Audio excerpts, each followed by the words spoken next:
शाओगंग अपने अंदर लिनियान के लिए बढ़ती हुई फीलिंग्स को सप्रेस करने के लिए शिंगजाओ ननरी चली जाती है। वहाँ जाकर वो कामली ही हेड नन से नन बनने की रिक्वेस्ट करती है, जैसे कि खुद को थोड़ा डिस्टेंस देना चाहती हो सब लोगों से। मगर हेड नन उसे समझाती है कि ये सब कुछ आसान नहीं है, मगर उसकी बॉडी लैंग्वेज देखकर वो समझ जाती है कि शी इज बॉदरिंग इनसाइड। तो कोई डायरेक्ट क्वेश्चन करने के बजाय वो पहले उसे साथ बैठकर सिंपल मील करने के लिए ऑफर कर देती हैं ताकि मूड सेटल हो जाए। इसी मोमेंट पर एक लड़की जिंगवेंग वहाँ आती है जो ननरी के लिए वेजिटेरियन फूड बनाया करती थी। कैजुअल बातचीत में वो बताती है कि अपकमिंग कुलिनरी मास्टर कंपटीशन में वो पार्टिसिपेट करने वाली है। जिंगवेंग की बात सुनकर शाओगंग थोड़ी देर के लिए चुप हो जाती है। फिर वो बताती है कि उसके फादर भी इसी कंपटीशन में पार्टिसिपेट करने वाले हैं, क्योंकि उनका ड्रीम है कि अपनी कुकिंग स्किल्स के थ्रू कुछ अचीव करें, लेकिन कभी उन्हें मौका ही नहीं मिला। अब खाना खत्म होने के बाद जिंगवेंग कैरेज में शाओगंग को उसके डिनर तक छोड़ देती है। डिनर पहुंचकर शाओगंग इंसिस्ट करती है कि जिंगवेंग खाना खाकर ही जाए। उधर जियांशी ने एक नया हॉट पॉट डेवलप किया था, लिनियान को टेस्ट करने के लिए बुलाती है। लिनियान जैसे ही आता है वो जिंगवेंग को पहचान लेता है। वो होती है शेन जिंगवेन, सुपरवाइजर मैंग की मैटरनल ग्रैंडडॉटर, जिसके बारे में फेंगशी ने बताया था कि उसकी ग्रैंडमदर लिनियान से उसकी शादी कराना चाहती हैं। जिंगवेन एक्सप्लेन करती है कि शेन उसका फैमिली नेम जरूर है, लेकिन फैमिली मैटर्स सेंसिटिव होने की वजह से वो सिर्फ जिंगवेंग कहलाना पसंद करती है। शेन फैमिली जब सरनेम और बैकग्राउंड सुनती है तो बहुत खुश हो जाती है। गलत फहमी में वो ये समझ लेते हैं कि ये कोई बिछड़ी हुई रिश्तेदार है, और साथ ही लिनियान की डेस्टाइन फियांसी भी।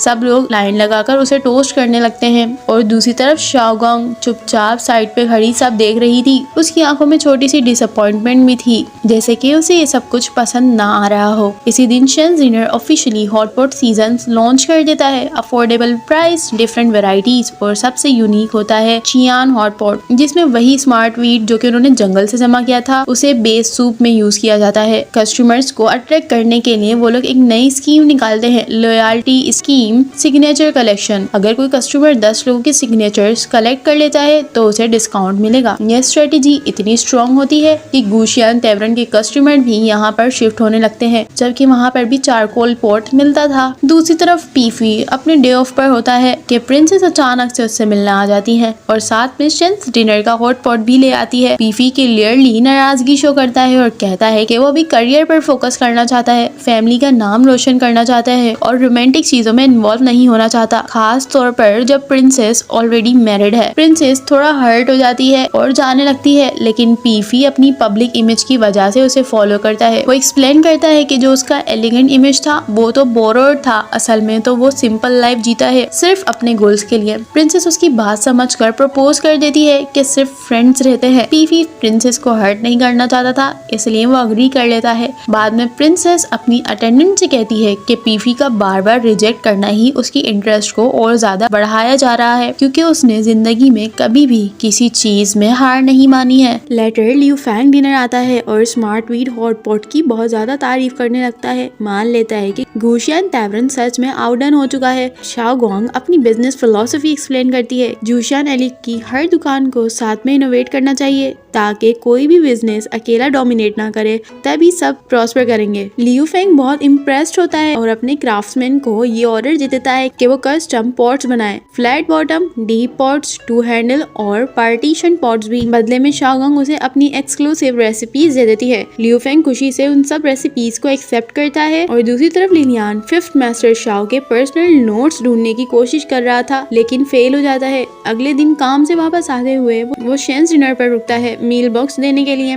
कोइंसिडेंटली शेन जिंगवेंग वहाँ पर होती है, जो कि ननरी से वापस आ रही थी। फेंगशी सबको साथ बैठने की इनविटेशन दे देती है। शाओगंग नया वेजिटेरियन पिकल बनाती है जिंगवेंग और लिनियान के लिए, जबकि बाकी पूरी फैमिली अपना मीट वर्जन एंजॉय कर रहे थे। लिनियान और जिंगवेंग एक ही टेबल पर बैठे थे, जबकि शाओगंग और लियू फेंग दूसरे टेबल पर। खाना खाते वक्त Liu Feng new plan propose करता है। वो साथ वाली शॉप खरीदने का पैसा लगाएगा और शाओगंग उसे मैनेज करेगी प्रॉफिट शेयरिंग बेसिस पर। शाओगंग ये सुनकर फौरन अग्री कर लेती है। इसी टाइम लिनियान जिंगवेंग के बॉल से मटन की पीस निकाल देता है।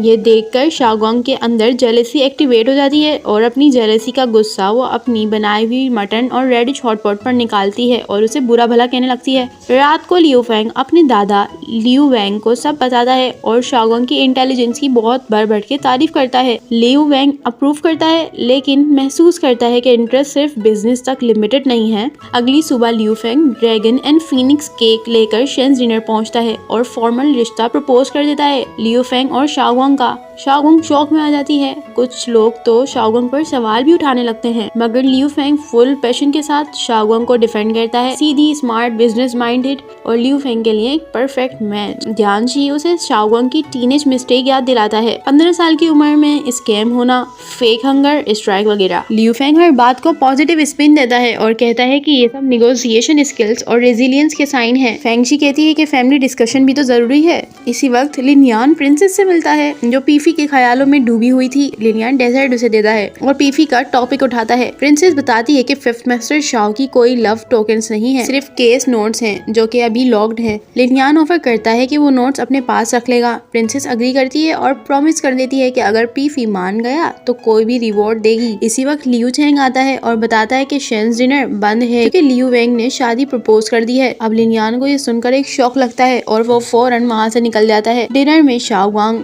डिसीजन ले रही होती है। जियांजी उसे मना करता है। शाओगुआंग सोचती है कि लियू फेंग प्रैक्टिकल चॉइस है और शायद ये शादी उसकी इम्प्रॉपर फीलिंग्स को खत्म कर दे। तब तक लिनयान अचानक अंदर आता है। शाओगुआंग उसकी तरफ देखती है और वेडिंग केक्स एक्सेप्ट कर लेती है। लिनयान बिना कुछ कहे वहाँ से चला जाता है।